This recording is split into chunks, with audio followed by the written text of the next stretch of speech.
Hey guys, SoCal Val here. You are listening to the Hitting the Turnbuckle podcast.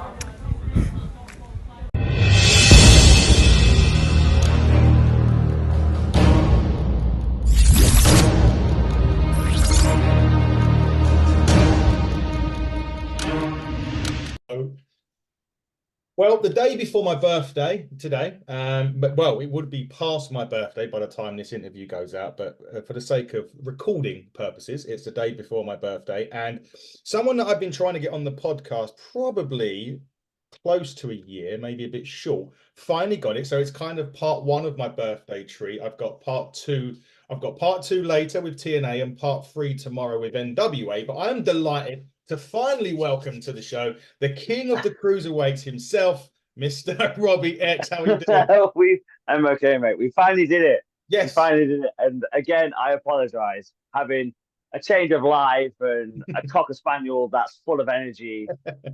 It's just so difficult to find the time with wrestling. But no, we've made it. We're here. Let's go. I'm ready to shoot. Exactly that. We are here finally, but no, never apologize. It's always good, especially when the wrestling side is busy. And to be honest, that's a good place to kick off because I mean, I think I met you for the first time probably early last year, when we were sort of Yes. getting the podcast into British wrestling. I've seen you're incredible talent for even before we even get going. It's every match that I've seen. I think the first match I saw you in may have been Rev Pro down at York Hall, sort of mid last year, early April time. Between like maybe me and Luke Jacobs. I think that might maybe around that time. Yes. Yeah, like I know that time was around the time where me and Luke were going back and forth quite a lot, in like multi-mans and singles and four ways and stuff. So yeah, might have been then. Yeah, well, probably was. But how is that? I mean, obviously, from the end of last year, we didn't really, obviously, we spoke briefly, but we hadn't had you on. How has it been from like then to now for you? I mean, I see you quite everywhere, but still. I mean, it's to be fair, it's pretty much the same. Like I'm wrestling two or three times a week, every week. I think this year I've had 2 weekends off, so far. I think as my body and how I wrestle, I look at least having 3 weekends off a year. But if I don't need it, I won't take it. But yeah, like my schedule is still hectic. It's only going to get busier. As a professional wrestler, that's exactly what we want. But no, like from last year, I've only got busier. Yeah, which is always good, as you say, wrestlers having bookings. But you mentioned there quite the way that you wrestle and that your body does need that recuperate. Because you mean you're the king of the cruiserweights for a reason. Your matches are usually high octane, very high flying. But there's also a lot of power play to the game as well that Yeah. you do bring. Does it when you wrestle that way? And I think I remember Will Ospreay, he come out probably last year himself and sort of said like the way that he's got to either change the way that he wrestles or bring it down. But Yeah. are you sort of still going to go full throttle and having those time off? But is it also important that you do heal the body though? It's massively important to heal your body, especially like Will said, obviously, like the way that we wrestle with the high octane, like cruiserweight stuff. But then also we just well, for me anyway, I don't just do cruiserweight stuff. I can go heavy. I can lift people. Like I can do pretty much anything. So like during the weekends off that I do have and make sure I have, like that's full of recovery. That's full of like cold baths and sports massages. Like I get a lot of stuff sorted like during the weekends I have off. But on a day-to-day basis, I spend a good 3 hours in the gym. I spend half an hour in the morning stretching. I then do all my sessions that I need to do, and then half an hour afterwards, I will then stretch again. So that's why my day is quite busy as it is now. Just for the pure fact of wrestling every week, my body is always taking a beating. So from Monday to say Thursday, that's when I then have my recovery and focus on my stretching and just looking after my body as much as I can, really. Yeah, definitely. So is it because it's the stretching sort of what you do a lot before? I know the wrestlers do stretch a lot anyway because you have to, it's just nature. But Yeah. the way that you wrestle, is it more important that you stretch probably maybe longer than them because the moves that you do, or is it kind of I general? mean, I guess it It varies really. Like it varies. I like I've got like as a wrestler, like you probably notice like the ACL or MCL or rotator cuff. Like they're the ones that go quite fast. So I spend a lot of my time doing work on my rotator cuffs, legs, hamstrings, anything like that, to try and prevent getting injured.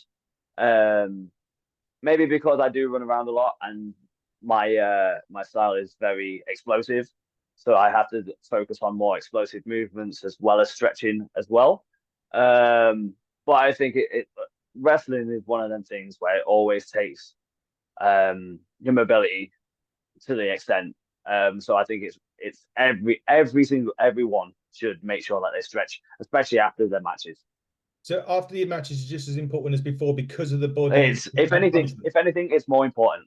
Yeah, because of the punishment that you take during it, and the fact that you Yeah. pulled it, as even like you haven't necessarily pulled the muscle, but you've taken. It's like when you train, isn't it? The recovery is near enough as important as the lifting, because Oh, you of kind course. of Yeah. damage the muscle while you're lifting it, because you and then it needs that time to relax. Yeah, exactly. And then if we damage it, we can't do exactly the same thing the next week, and then the next week, and then the next week, or the next day.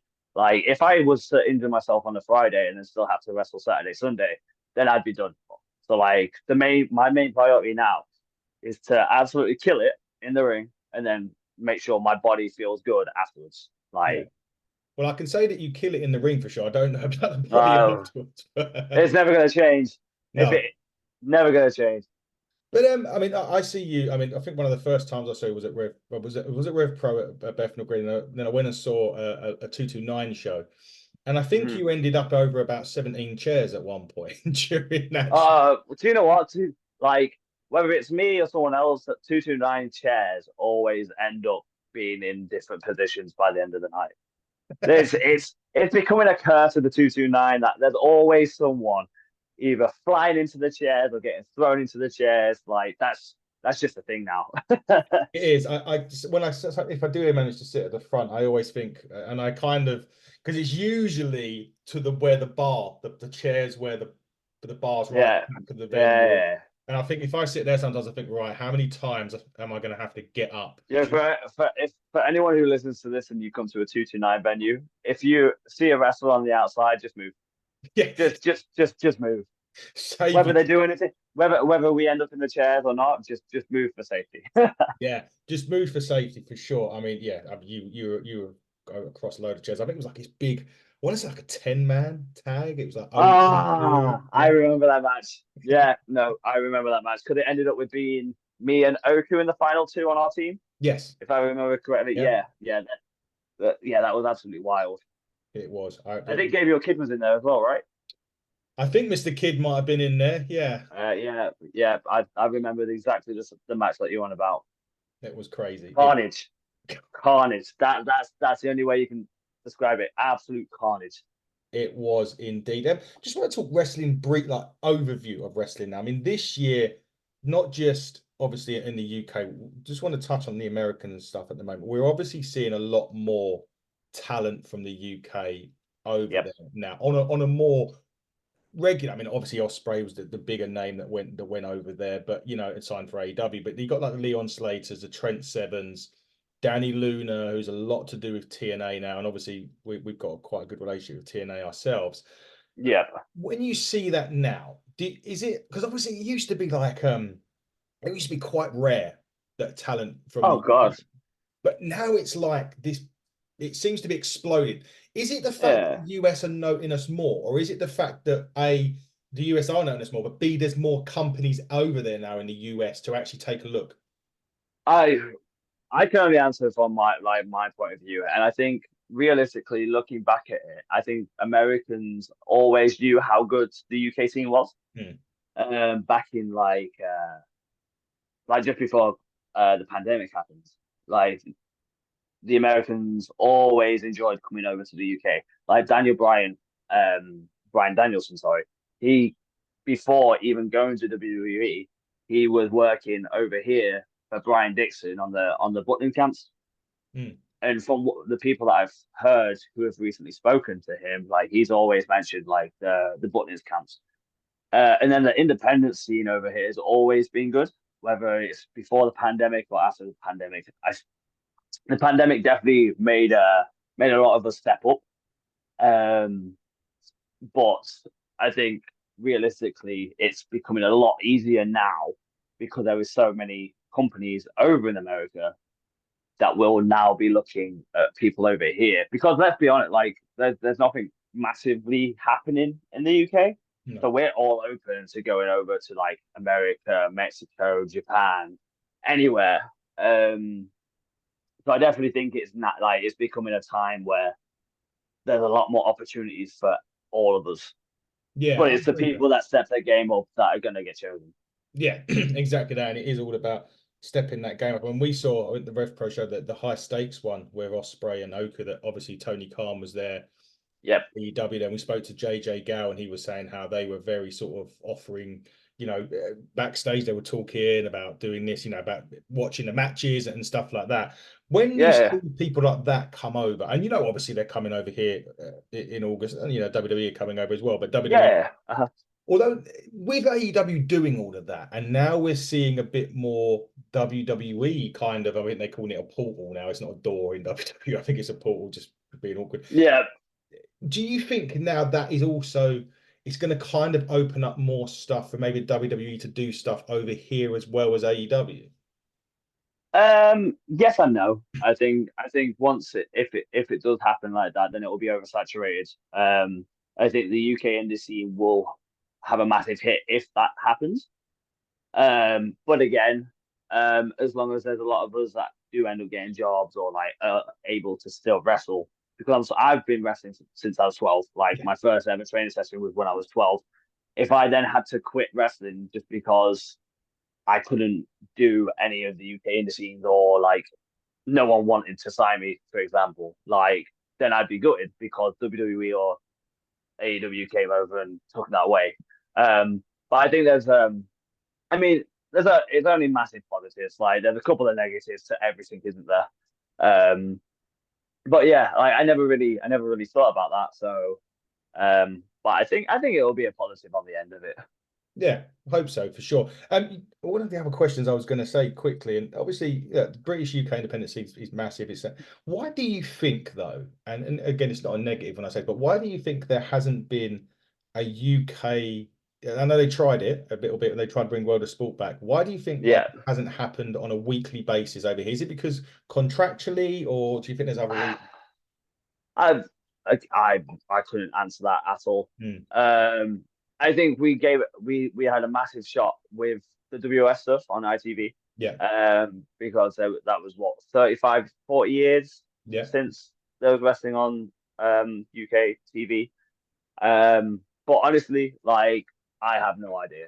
Like that is one thing that I couldn't say. There could be a numerous of things, money. Yeah.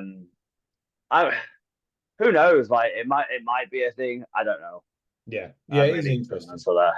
Yeah, Money's one of the things I think, obviously. money.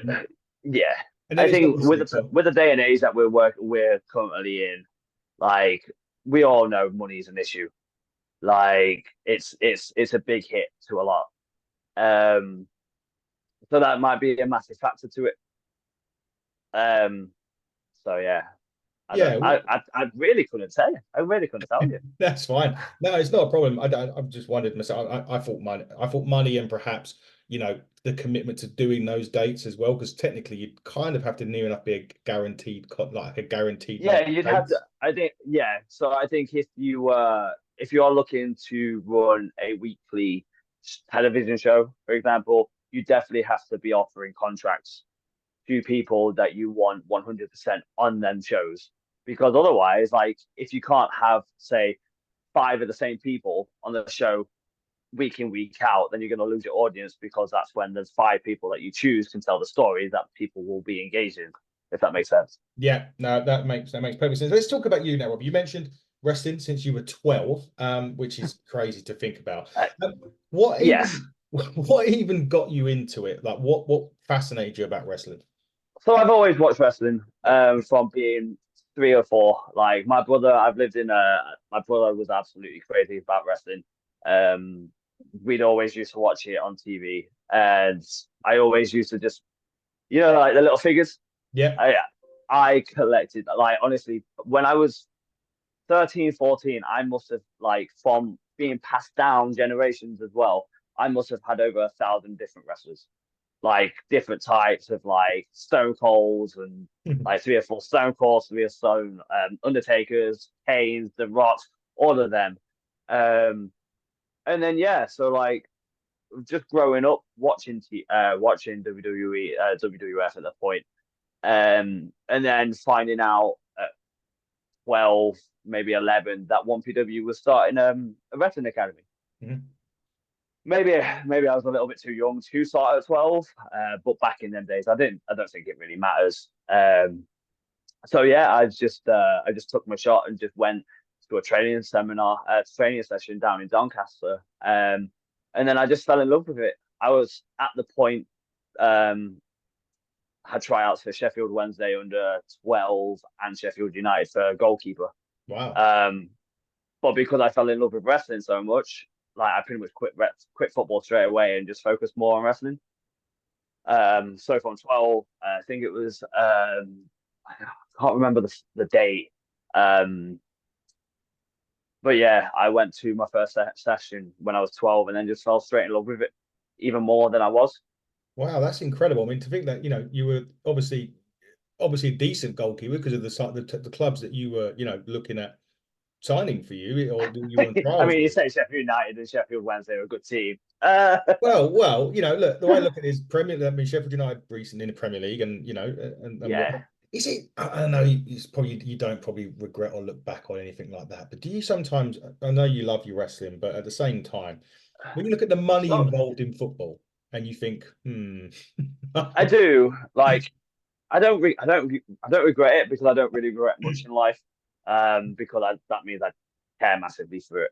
yeah, I do think about it every now and again. And if I kept into football, then I might be in a better position money wise than I am now. But then also I do things for happiness, not for money.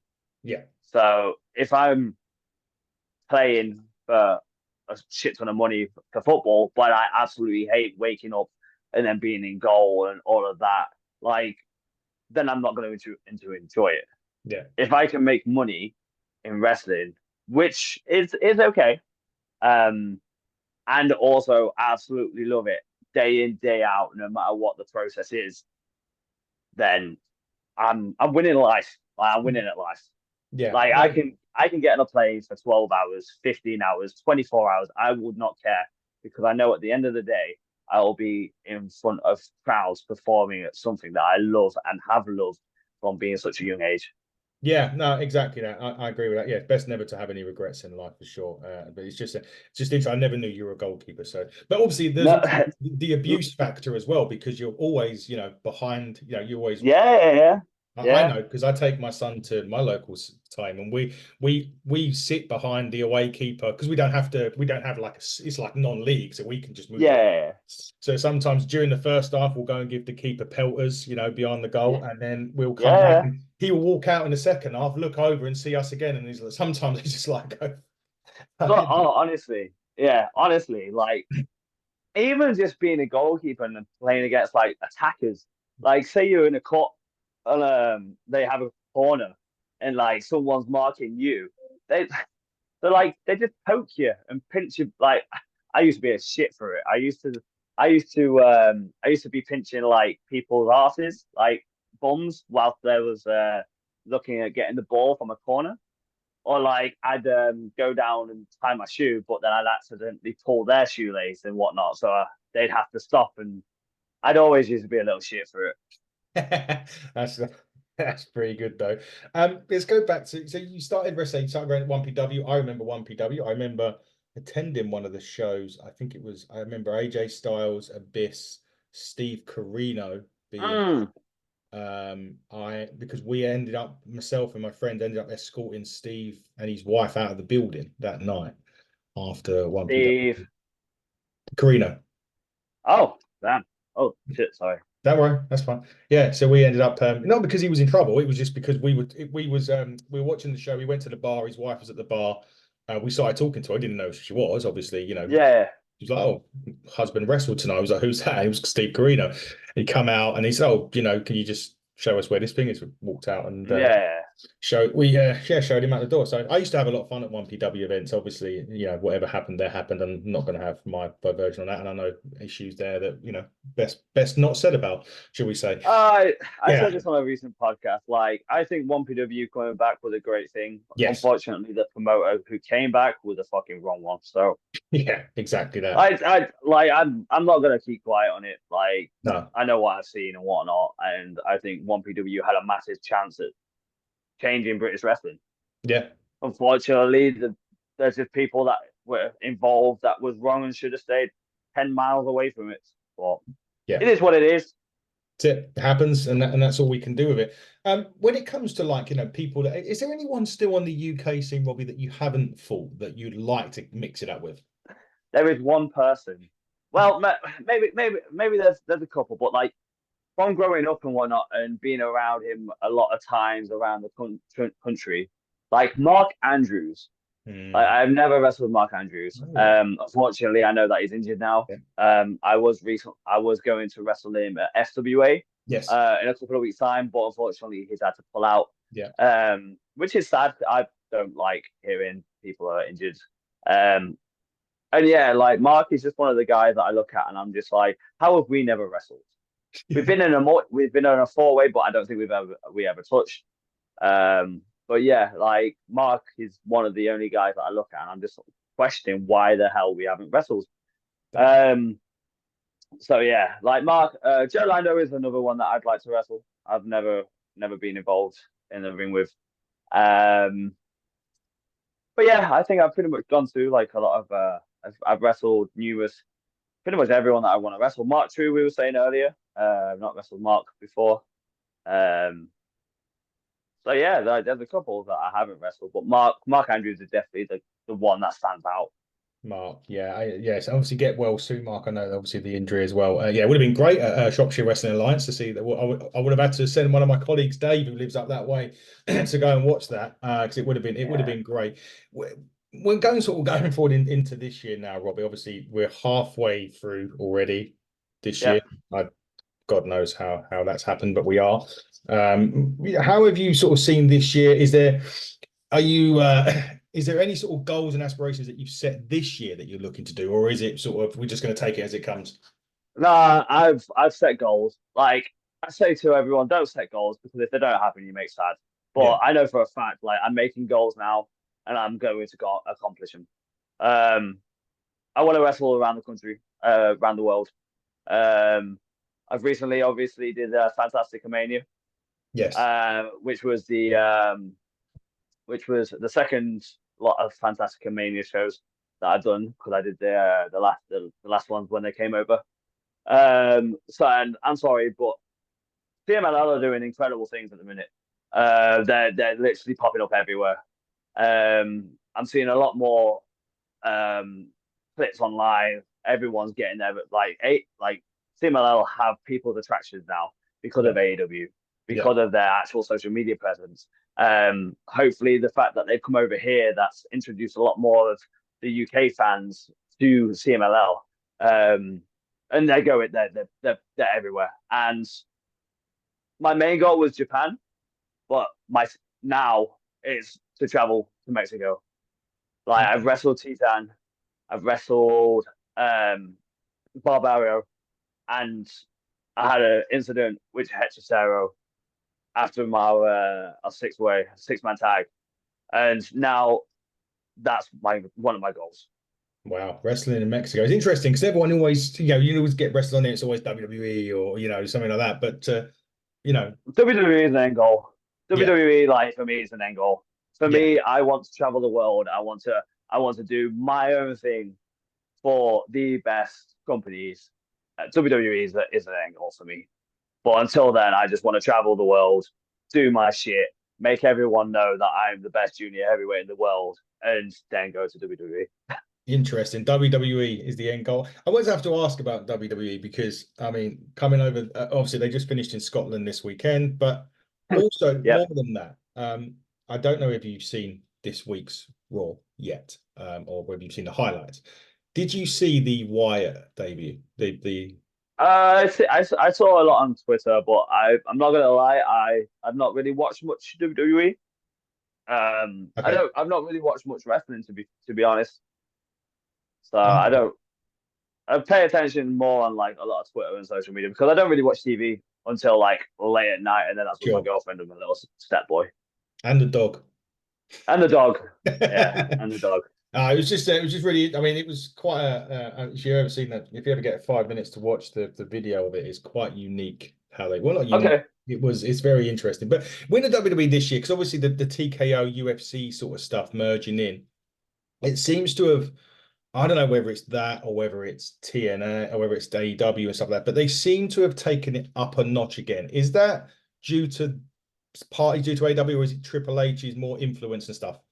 Who knows? Yeah, But if there's incredible wrestling going on at AEW, if there's incredible wrestling going on at WWE and NXT and TNA and Rev Pro, Progress, CMLL, all yeah. of this kind of stuff, like that is only good for wrestling fans.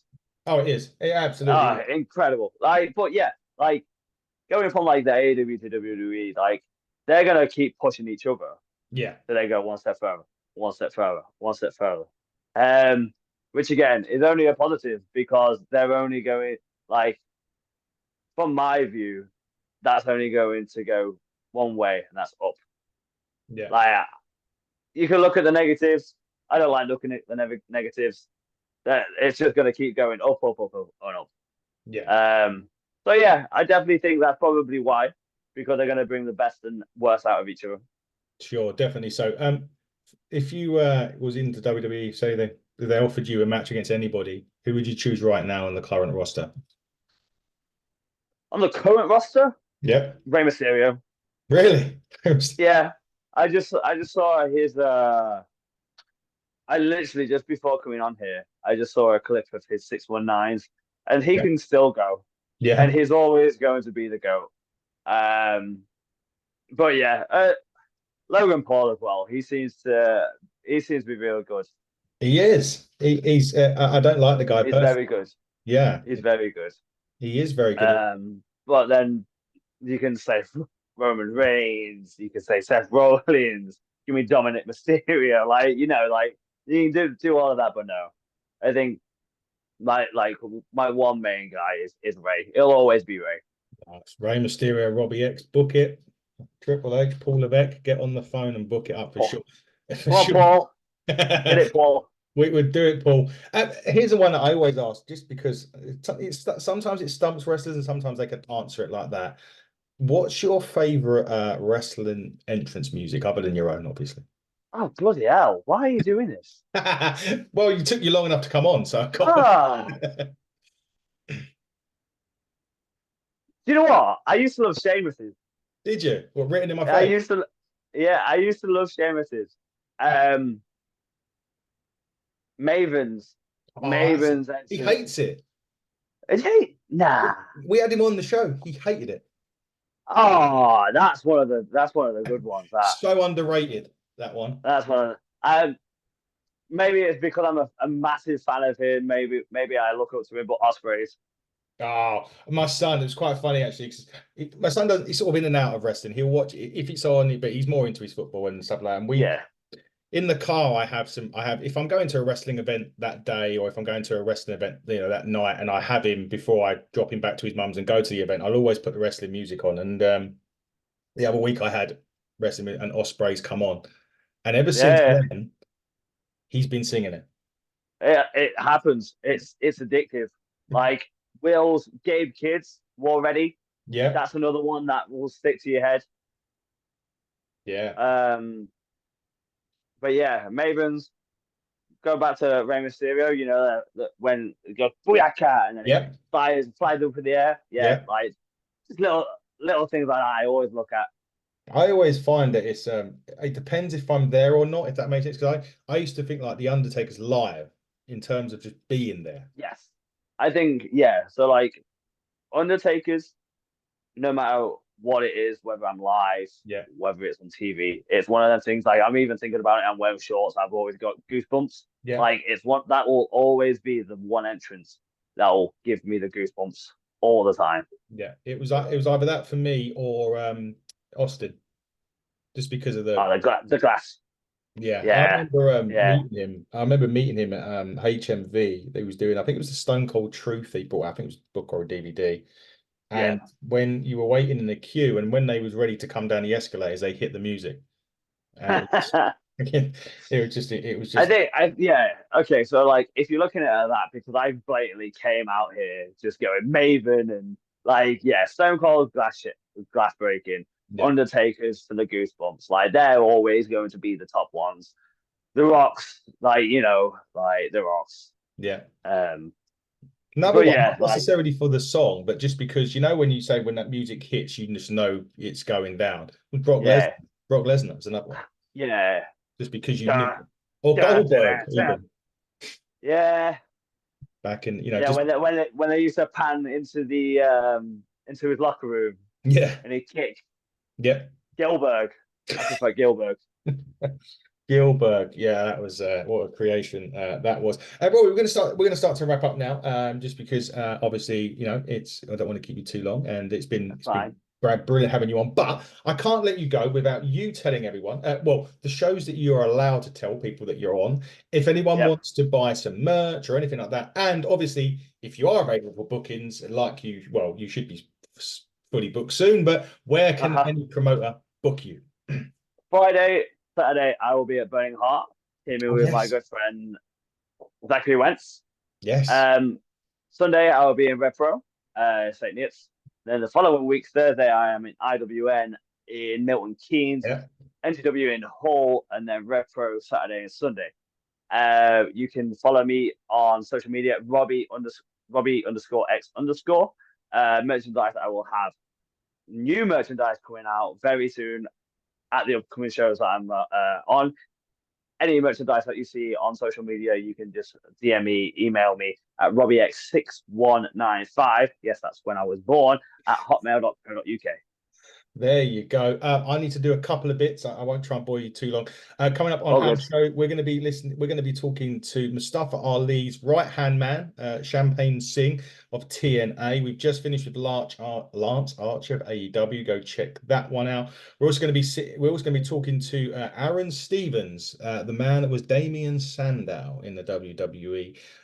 Coming up very soon, and coming up very soon, dates permitting, Jordan Grace will be joining us, the Knockouts champion from TNA. Candice Michelle will also be coming on the show at some point as well, former Divas champion. So keep it locked there. And finally, our co-produced show with Ignite Wrestling.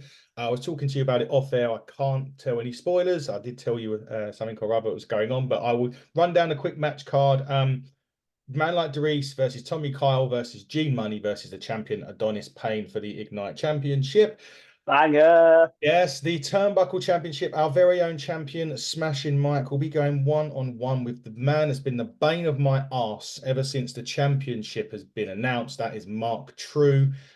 He's been wanting me to gift him the title since September, but he's now earned the opportunity to go for the title. I know who I want to win that for sure. Another big match on the card is the match that Corey McRae needs to win. Otherwise, he said he will walk away from Ignite Wrestling. And he said to us to make sure that he doesn't get an easy ride. So I think facing Luke Jacobs should be nice Oh.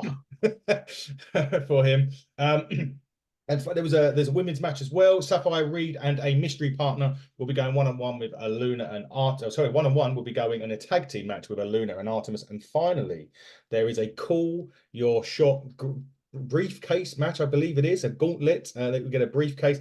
Now that is Jack Torino, that is Taylor James, that is Will Cruz, that is Lycos 2, and it is another mystery entrant. Ooh. Oh, indeed. Oh, indeed. But that's all the stuff coming up. Don't forget, check us out, HTT Buckle on Twitter, Hitting the Turnbuckle podcast, and all other social media platforms. But he has been the king of the cruiserweights, Robbie X. I have been your host, Adam Cousins, and you have been watching the Hitting the Turnbuckle podcast. And until next time, everybody, buckle down, stay safe, and goodbye.